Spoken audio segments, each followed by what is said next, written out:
Pahala orang yang membaca Al-Quran.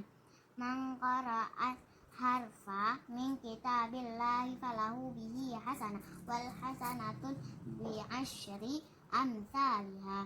La aqulu alif lam min harfun walakin alif harfun walam harfun wa mim harfun. Barang siapa yang membaca satu huruf dari Al-Quran, maka baginya satu hasanah, dan hasanah itu akan dilipat gandakan 10 kali.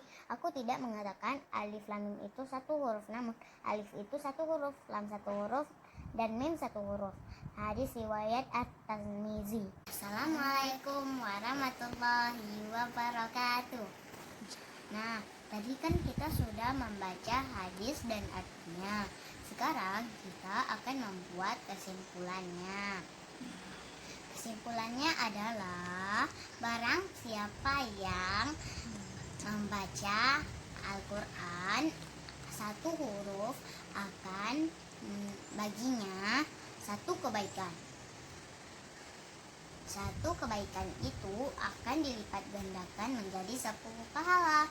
Rasulullah SAW berkata,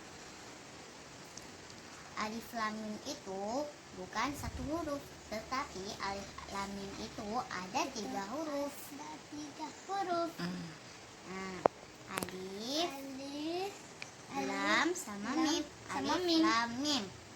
Nah, Alif lam mim. berarti kalau kita baca 3 huruf, nah berarti pahalanya ada 30.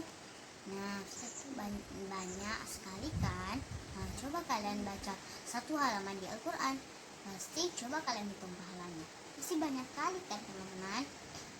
Berarti kita harus saling membaca Al-Quran supaya kita bisa menjadi hafizah dan hafiz, dan bisa memberikan mahkota kepada orang tua, dan bisa memberikan pahala kepada orang tua kita. Cukup sekian dari Amira. Wassalamualaikum warahmatullahi wabarakatuh.